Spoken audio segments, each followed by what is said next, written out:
Imagine walking past a homeless man on the street and realizing too late that he once saved your life. This is the story of Elias Jefferson, a man the world left behind until the day a group of soldiers stopped in their tracks and saluted him. In a moment that stunned everyone, a forgotten beggar was revealed to be a war hero, a general, a protector of a nation that had long turned its back on him. Welcome to Salute the Forgotten, a powerful tale of dignity, memory, and the hidden lives among us. Before we begin, if stories like this speak to you, stories that reveal the humanity we often overlook, make sure to like this video and subscribe to the channel for more narrative films and emotional storytelling like this one. And after the story, we'd love to hear your thoughts. What did this story make you feel? Leave a comment below and share your perspective. Your voice helps others see the value in stories like this. Now sit back and discover the truth hidden behind a weathered coat and a quiet corner of California. This is Salute the Forgotten. In the heart of California, where busy lives rush past the unseen corners of the city, an elderly black man sits alone on a street corner. To most, he is just another homeless figure, worn down, forgotten, invisible. People mock him. Others look away. No one asks his name. Until one day a group of soldiers marches by and stops. What follows is a moment that stuns everyone in sight. These soldiers, proud and disciplined, salute the man with reverence. Whispers ripple through the crowd. Who is he? Why does he deserve this honor? What they discover is a story buried beneath dust and silence. A story of war, leadership, betrayal, and resilience. The man they ignored was once a general. A hero who saved lives. A soldier who gave everything and returned to nothing. Salute the Forgotten is a powerful journey of rediscovery. It shines a light on the lives we overlook and the truths we bury. Through hardship, dignity, and the unbreakable spirit of one man, this story asks us all. What happens when the people we forget are the very ones who once protected us? This is not just a story. It is a remembrance. And it begins here. Disclaimer. The following story is a work of fiction. Any resemblance to real persons, living or dead, is purely coincidental. This narrative has been created solely for the purpose of delivering moral lessons, motivation, inspiration, and meaningful reflection. It is intended to encourage empathy, awareness, and a deeper understanding of the struggles faced by others. Viewer discretion is advised for sensitive themes related to homelessness, war, and social injustice. We invite you to engage with the message, reflect on the story, and share your thoughts respectfully.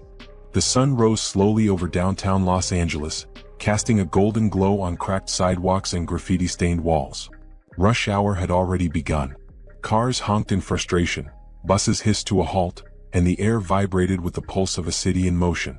People moved with purpose, eyes fixed on screens or the ground, anything to avoid catching the gaze of those who had been left behind.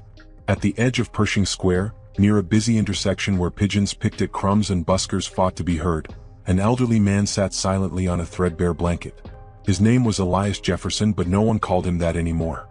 To the city, he was just another beggar, a nameless figure hunched in the shadows of towering glass buildings. Elias wore an old, oversized army green coat, the kind that might have once been regulation issue decades ago. His boots were split at the toes, wrapped in duct tape and hope. His face, weathered like an old battlefield map, held a quiet defiance. Deep wrinkles carved his cheeks, and a wild salt and pepper beard framed lips that rarely spoke. In front of him sat a battered coffee tin. It held only a few coins, most of which he had dropped in himself just to keep it from being empty. People passed him without pause. Some glanced with vague discomfort. Others threw insults as casually as tossing away trash. Get off the street, old man. Another lazy bum. Disgusting. Bet he's on drugs. Filthy. Elias said nothing. He never did. He simply sat with his back straight, eyes following the rhythm of the street. To most, he was a ghost of the city's guilt, a reminder they refused to acknowledge. The nickname Crazy Eli floated around him like a fly. Some thought he talked to himself, but he was humming. Always the same low tune, almost like a lullaby. No one recognized it. No one cared to. But Elias remembered everything. Not just names and places. Not just the weight of command or the sound of gunfire in faraway deserts and jungles. He remembered loyalty, sacrifice, brotherhood, and the promises that had been made to him by a nation he served with blood and honor. And now he sat forgotten, watching the country rush past him. Each morning he arrived before sunrise, walking with slow dignity from the alley where he slept. He claimed the same spot, folded his blanket, placed the tin just so, and sat. To some, it seemed like madness. To Elias it was ritual. A soldier kept his post no matter what. On this morning, like every morning, he observed the world. He watched the baristas unlock cafe doors, watched young professionals clutch overpriced coffee, watched the joggers pass with earbuds in and expressions distant. The city moved on without him. But not unnoticed. From across the street, a security guard at a nearby bank had started watching Elias more closely. His name was Ramon, a stocky man in his 30s with a badge that sat awkwardly on his too tight uniform. He didn't trust Elias. He never had. One day Ramon muttered to a coworker, "That old guy gives me the creeps. Just sits there like he owns the sidewalk. Thinks he's somebody." The coworker shrugged. "He's harmless, man. Just an old vet, probably lost his mind." Ramon scoffed. "Bet he's faking. Probably was never in the army." The irony, of course, was that Elias had worn stars on his shoulders when Ramon was still in diapers. But Elias didn't defend himself. He never corrected anyone. His life was silence. Silence and observation. Until the day that everything changed. That afternoon, the city prepared for a ceremonial military event scheduled in the plaza. A small unit of National Guard soldiers, neatly dressed in their formal attire, marched in unison down the street. Their boots struck the pavement in rhythm. Their flags flapped in the hot breeze. Pedestrians turned to watch, pulling out their phones to record the pageantry. And Elias? He kept still, watching them with the smallest flicker of emotion in his eyes. Not pride. Not pain. Something quieter. Memory. But then it happened. The lead officer, a tall young man with dark skin and sharp eyes, came to a sudden halt. He stared at Elias, frozen. His unit, confused, stopped behind him. A moment of silence. Then the officer stepped forward, his gaze fixed. His breath caught. The world around them kept moving, but something between them had stopped. He stood in front of Elias, squared his shoulders, and gave a sharp, reverent salute. "General Elias Jefferson, sir," he said, voice firm but choked with emotion. "It is an honor." The world seemed to hold its breath. The city, so used to ignoring Elias, now turned to see what had caused the soldier to halt mid-march. The crowd gathered, murmurs spreading. Did he say, "General"? Elias looked up at the officer. Slowly he rose to his feet. For the first time in years he stood tall. His bones ached, but his spine was straight. And he returned the salute. The young officer dropped his hand, stepped forward, and offered Elias a handshake, then pulled him into an embrace. Behind him, the soldiers snapped to attention and saluted in unison. People around them fell silent. Phones recorded. Reporters took notice. And Elias Jefferson was no longer invisible. He had become seen. The city buzzed with confusion, its rhythm disrupted. As the soldiers stood at attention in front of Elias Jefferson, onlookers pressed closer, some stepping off curbs, others peering through phone screens, capturing what felt like a moment from another world. A woman near the front whispered, "Is this real?" Her eyes were locked on Elias, whose silhouette now carried the weight of something long denied but never forgotten. The young officer, still standing beside Elias, took a deep breath. His name was Captain Malik Stone.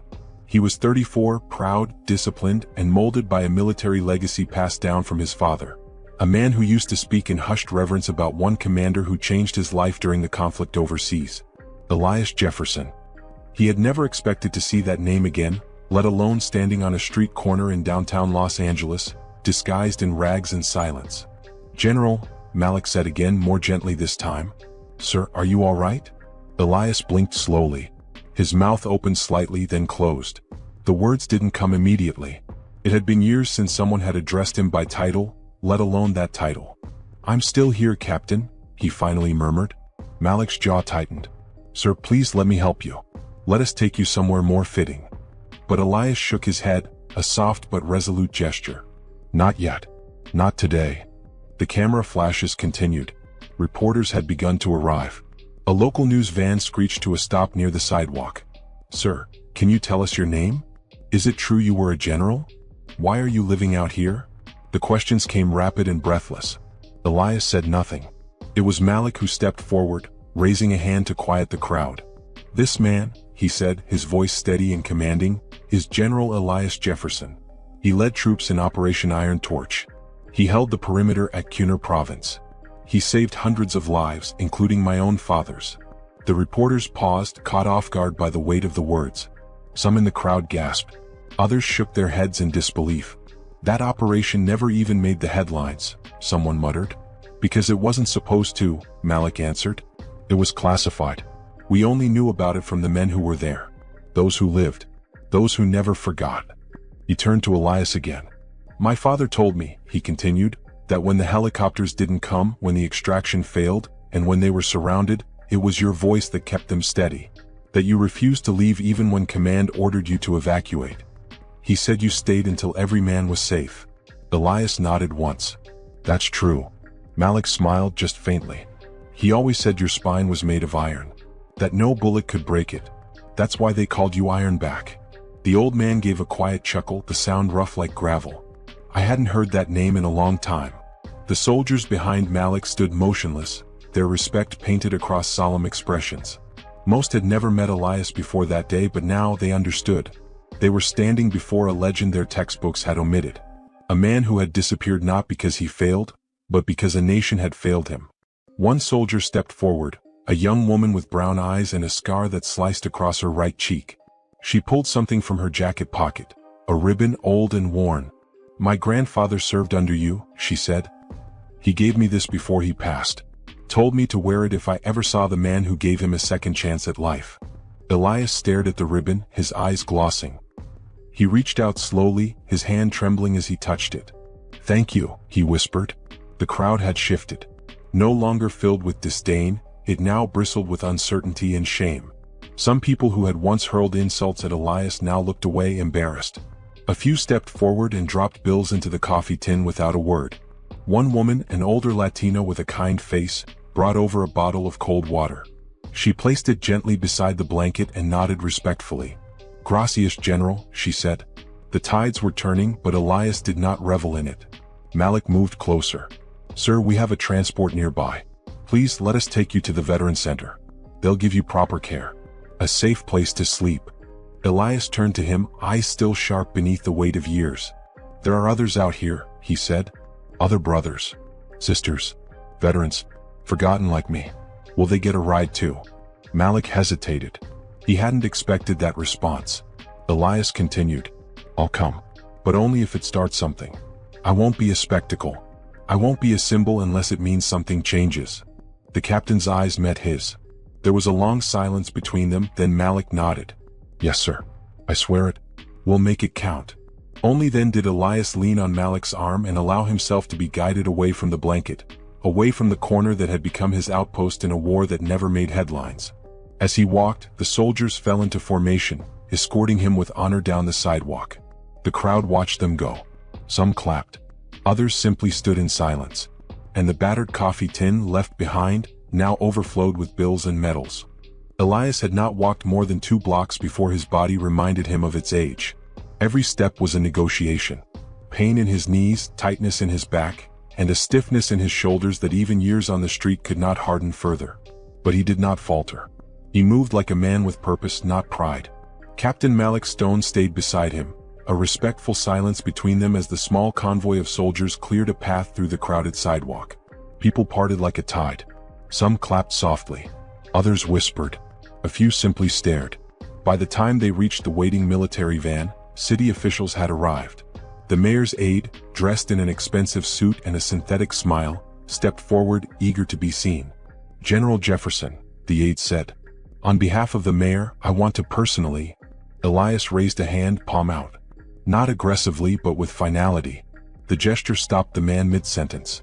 Respect is not a photo opportunity, Elias said, his voice dry but sharp. Let the mayor send food and clean beds to the ones still out there. Then we'll talk. The aide swallowed his words, gave a weak nod, and stepped aside. Elias climbed into the van with Malik's help. He did not look back. The Veteran Center was only 15 minutes away, tucked between a warehouse and a dusty parking lot. From the outside it looked plain. Inside, however, it was clean, well-lit, and quiet. Volunteers moved gently between residents. The halls smelled of fresh coffee and bleach. When Elias stepped through the doors, every head in the room turned. An older man in a wheelchair gasped and rolled forward, tears already gathering in his eyes. He reached up and grasped Elias's hand. General, you made it, the man whispered. Elias took a long look at him. Bishop. Yes, sir. Still got both my legs somehow. Elias smiled. That's because I carried you back myself, if you recall. The two men embraced, and for a moment the weight of decades lifted. Word spread quickly through the center. Veterans came from every room. Men and women of all backgrounds, black, Latino, white, Asian, lined the hall, some leaning on walkers, others gripping canes. One by one they saluted or shook Elias's hand. Some just touched his arm as if to be sure he was real. It was not about hero worship. It was about recognition. About being remembered by someone who knew what it was to be left behind. The director of the center, a soft-spoken woman named Miss Margot, approached with careful steps. She wore a gray cardigan, her hair in braids tied back neatly. "General Jefferson," she said, "we have a room ready for you. Clean sheets. Hot meals." "I appreciate that," Elias said, "but I need to sit with your people first. If they'll have me." She smiled warmly. "They already do." Later that evening, Elias sat in a common room filled with men and women in various stages of recovery and reflection. The television played an old black and white film no one was watching. Elias sipped black coffee, leaning forward in his chair. Around him, others gathered. "What was it like?" a young man asked. He could not have been older than 24, his hands shaking slightly as he held a cigarette between his fingers. "Which part?" Elias asked. "All of it," the man said. "The war. Coming home. This." Elias thought for a long moment. "The war was noise," he said. "Loud. Violent. Hot. You survive by listening to the ones around you. By trusting them more than you trust yourself. You learn to move like a unit. You learn to lose like a man." The room was silent. He continued, "Coming home was quieter. That was harder. There's no welcome parade for those who come back with invisible wounds. You come back with your chest full of stories and no one wants to hear them. You come back with discipline only to be treated like a problem. You come back black and it's like you never served at all."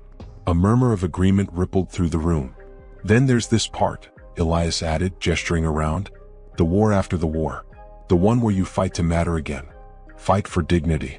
And you do it alone most days." A woman across the room, missing 2 fingers and wearing an old Marine jacket, nodded. "That's the part they don't train you for." "No," Elias said. "But they should." For the first time in years he did not feel alone in his silence. The stories poured out. A domino effect of confessions, of shared pain. Men and women who had barely spoken during their stay at the center now opened their mouths and let their truths out like broken hymns. The young man with the cigarette looked up. "So what do we do now?" Elias smiled faintly. "We hold each other up. We make sure no one fades away again." The next morning, news stations aired footage of Elias Jefferson standing in salute. Social media exploded. Hashtag spread. Salute the forgotten. Honor Elias. No veteran left behind. But inside the Veterans Center, Elias didn't care about headlines. He spent the morning speaking with counselors about the names he remembered. Other homeless veterans in the area. Men and women who hadn't been found yet. Forgotten soldiers sleeping under freeways and behind dumpsters. He would not leave them behind. He never had. By the 3rd day, the Veterans Center had transformed. The usual quiet was now filled with footsteps, conversation, and purpose. Volunteers from across the city arrived with food, clothing, and supplies. Counselors signed up to work overtime. The story of Elias Jefferson had lit a flame that moved faster than the bureaucracy could follow. But Elias himself remained grounded, uninterested in attention. He had work to do. He sat in the back room of the center, surrounded by a large city map spread across a table. He leaned in close, a pen in hand, marking locations along alleyways, underpasses, old bus stations, and loading docks. Places few would dare search, places he had slept or visited during the years he vanished. "These are the outposts," he said to Miss Margot, who sat beside him. "Unseen cities inside the city. That's where you'll find them." "You remember every location?" she asked softly. "Not just the locations," Elias replied. "I remember their names. I remember their faces.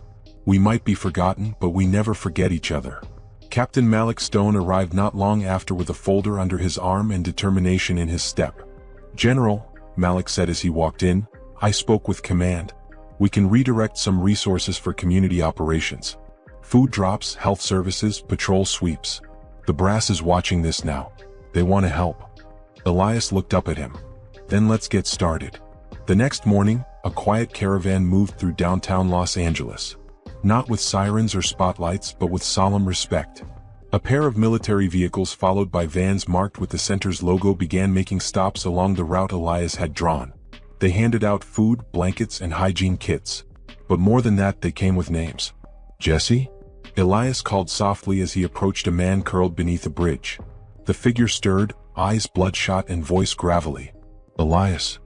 It's time to come home, brother, Elias said, kneeling beside him. It continued for days. At an abandoned rail station, Elias found two sisters who had served as medics during a desert deployment. One walked with a cane made from a broken broomstick. At an overpass near the freeway, a man who had been part of his unit wept when Elias called him by name. You remembered? The man said. Of course I did, Elias replied. No one gets left behind. The effort grew. Young veterans joined in, moved by the sudden clarity that honor did not end at discharge. The public, stirred by guilt and admiration, donated supplies in record numbers. Still there were challenges. City officials, now alert and anxious to control the narrative, tried to insert themselves. They wanted Elias at the podium.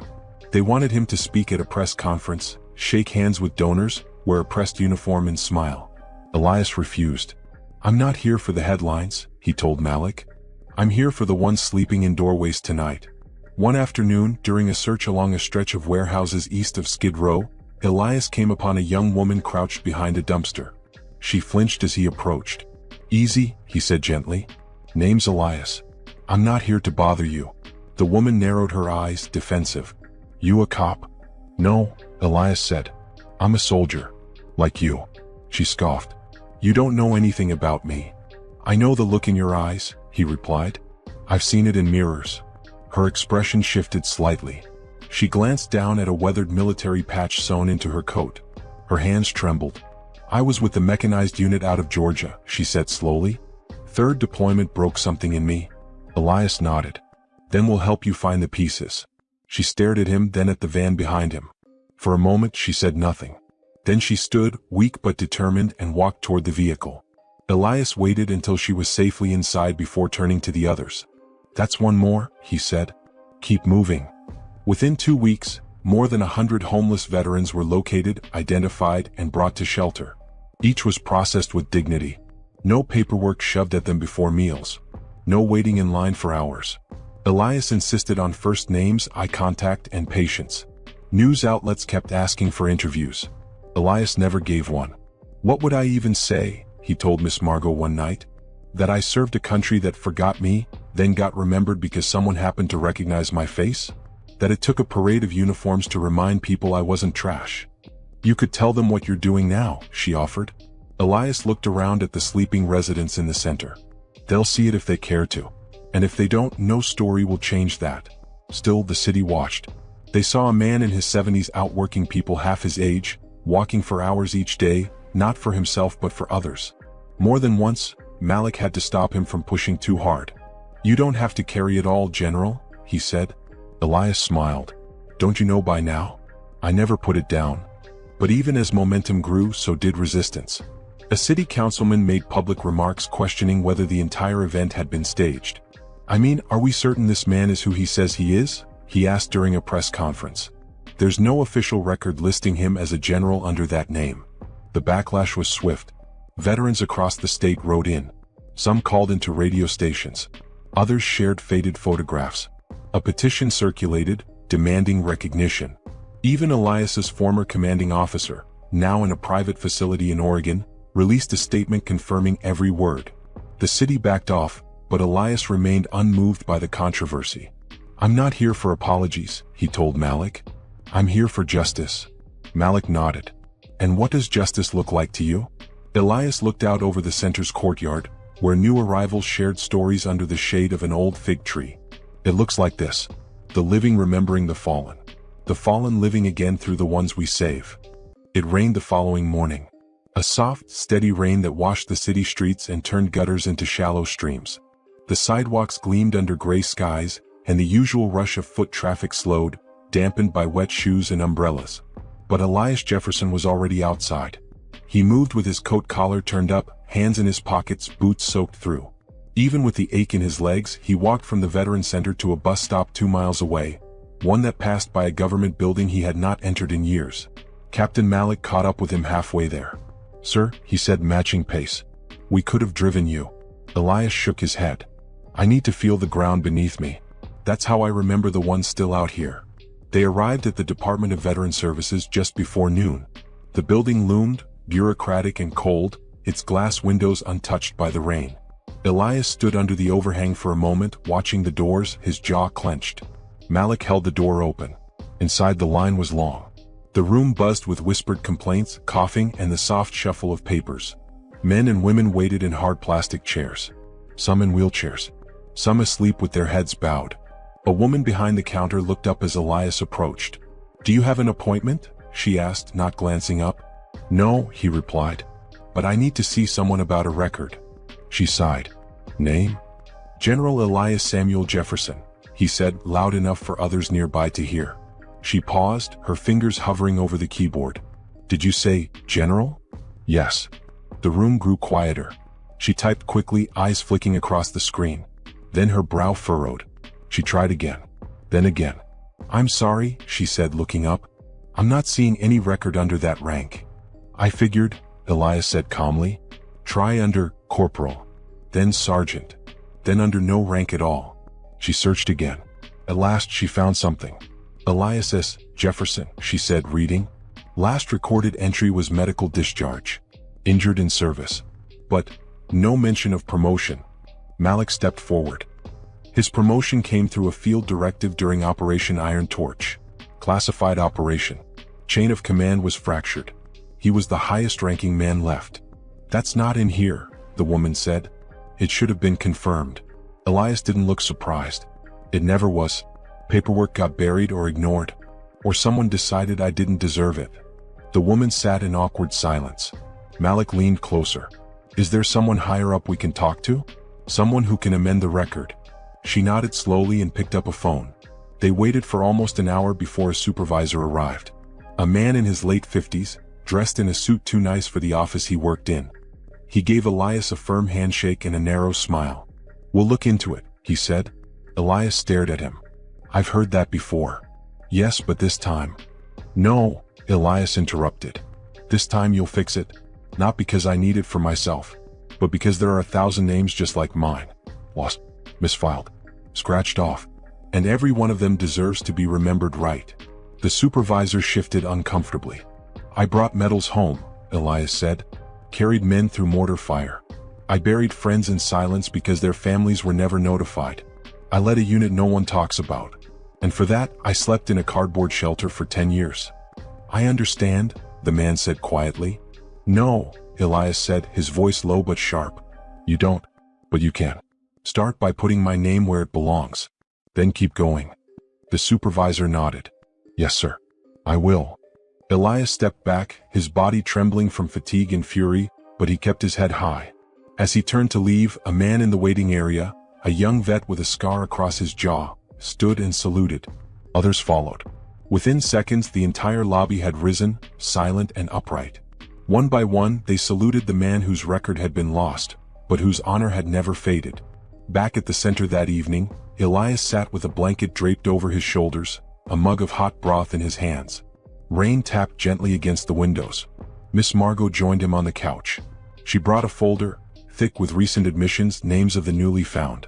"You've brought in over 120 souls," she said. "Do you know that?" Elias nodded. "But there are more." "Always," she replied. He stared at the flickering fireplace in the corner of the lounge, eyes lost in the flames. "They try to erase me," he murmured. "Paper and silence. That's all it takes. You wipe away a name and the world forgets there was a man behind it." "But you didn't let them," she said. Elias's voice dropped to a whisper. "I was afraid if I spoke up too soon, I'd be met with more silence." Miss Margot reached over and gently touched his hand. "You spoke up at the exact right time. And now people are listening." He said nothing for a long while. Then, slowly, a smile crept across his face. "I'm just getting started." The very next day, Elias was invited to testify at a hearing regarding veteran homelessness and military discharge recognition. Malik brought the invitation himself. It was handwritten, sealed, and stamped.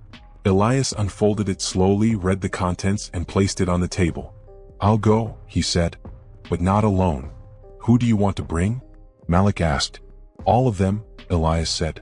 "Everyone we pulled from the streets. They're going to hear every voice they tried to forget." The hearing chamber stood at the heart of Sacramento's government district, tall and domed with high windows that cast long shafts of daylight across its polished floor. Rows of empty chairs slowly filled as aides, officials, and veterans shuffled in, their murmured voices reverberating beneath the high ceiling. At the front, beneath the seal of the state, sat a long panel of government representatives, men and women in suits, their faces unreadable behind microphones and nameplates. Cameras lined the walls. Journalists readied their pens. Some looked skeptical. Others quietly expectant. Then the doors opened. Elias Jefferson walked in, slow but steady, his coat neatly pressed, boots shined, the glint of an old service pin on his lapel. But he was not alone. Behind him came dozens of veterans, men and women of all ages and backgrounds. Some in wheelchairs, others walking with canes. Some held worn hats in their hands. Others carried signs not of protest but of remembrance. Name us, hear us, don't forget us again. At the head of them all walked Captain Malik Stone and Miss Margot, who had insisted on attending. Her dress was modest, but her eyes carried fire. The silence that followed their entry was thick with weight. Elias stopped at the center microphone, placed both hands on the podium, and looked directly at the panel. "My name," he began, "is Elias Samuel Jefferson. I served in foreign conflicts for nearly 30 years. Led operations you will not find in clean history books. I was promoted to general during a campaign that nearly broke our country's resolve. That rank was never filed. My record ends with a wound and a discharge." He paused, letting the words settle. "For over a decade after that, I lived on your streets, ate from your trash, slept in your alleys. You passed me every day. Some of you even stepped over me. No one asked my name." The panel remained still. A cough echoed from the back. "I do not come here for sympathy," Elias continued. "I come with truth.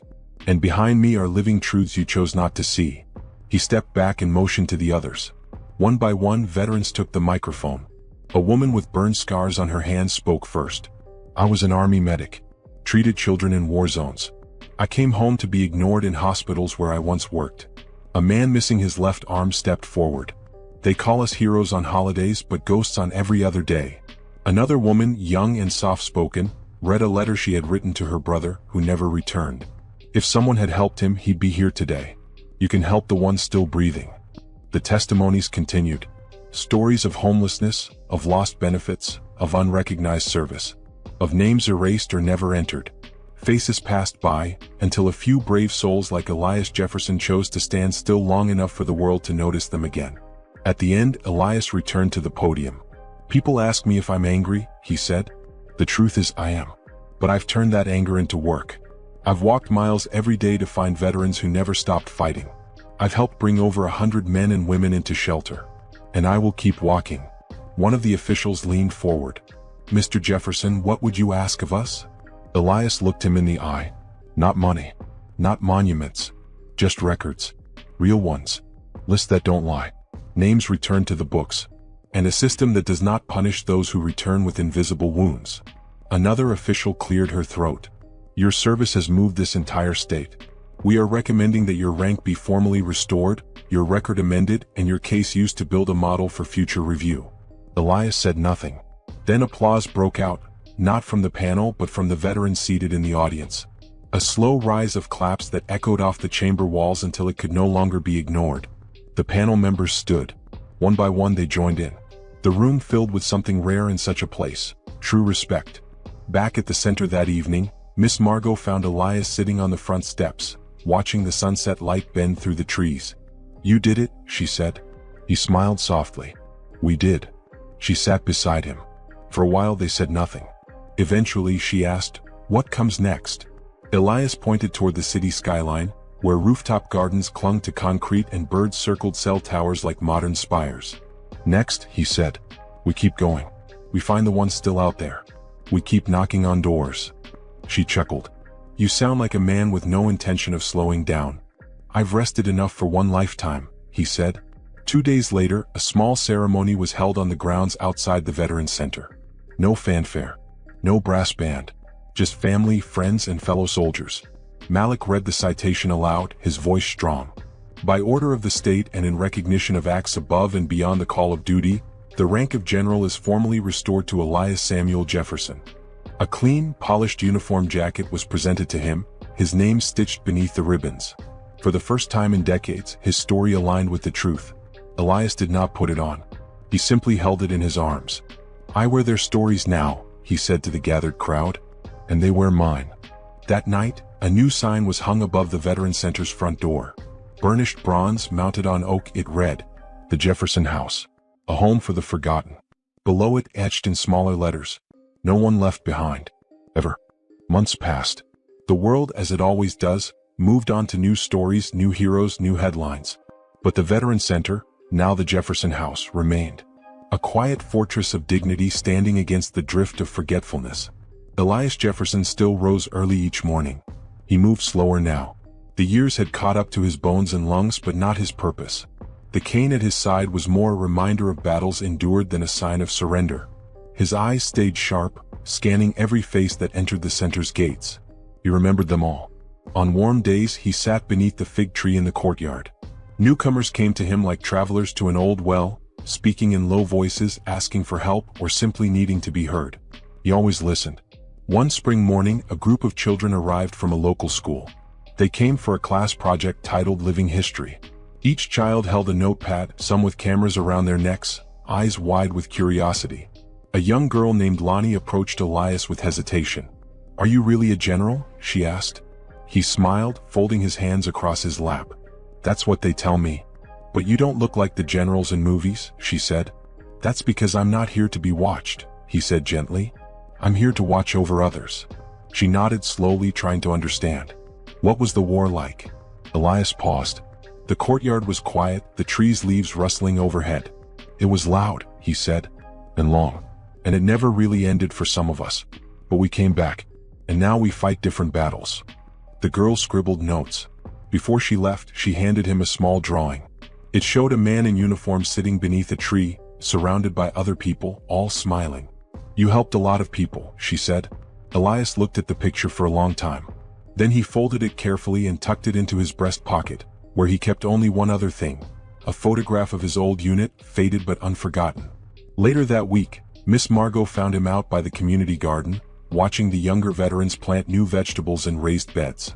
Some were learning how to grow food for the first time. Others just liked the feeling of dirt between their fingers. "There's talk of expanding the center," she said, sitting beside him. "New wing, classrooms, therapy halls, maybe a small archive." Elias raised an eyebrow. "Archive?" She smiled. "People want to learn now. About the invisible ones. The ones like you." He chuckled. "I'm not invisible anymore." "No," she said. "You're permanent." It was Malik Stone who brought the final surprise. He arrived one afternoon with a covered canvas mounted on a wooden easel. Elias sat beneath the fig tree, a blanket over his legs. "We thought it was time," Malik said, "to make it official." He uncovered the canvas. It was a painting, large, lifelike, and full of quiet power. It showed Elias in the courtyard, surrounded by the many lives he'd helped. Not in uniform, not saluting, just sitting among them, listening. A keeper of stories, a watchman of memory. Elias said nothing for a while. When he finally spoke, his voice was quiet. "I don't need statues," he said. Malik crouched beside him. "It's not for you. It's for them. So they know what one man can do when he refuses to stay forgotten." The painting was later mounted inside the center's main hall. Visitors touched it as they passed, a tradition that grew over time, like laying hands on a sacred stone. A year to the day after Elias reclaimed his name, a memorial was unveiled in a quiet corner of a downtown park. It bore no towering pillars or eternal flames.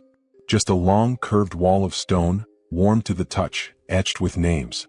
Not of generals, not of battles, but of veterans lost to the streets.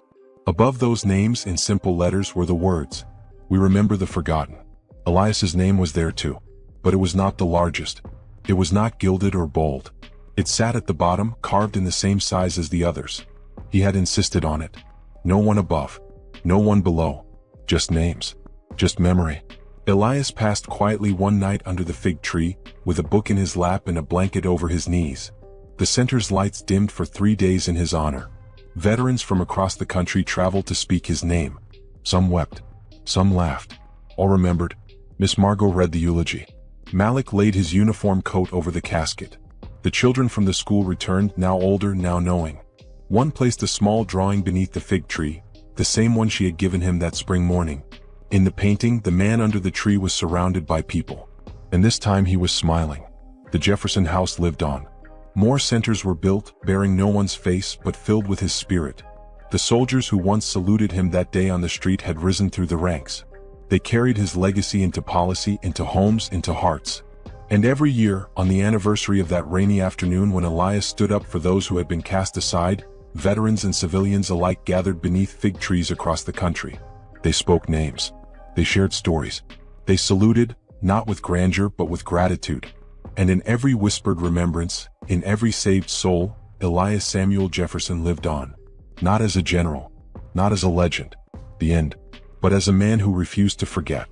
Here are 7 moral lessons drawn from Salute the Forgotten. 1. Never judge a person by their appearance. At the heart of Elias Jefferson's story lies this essential truth.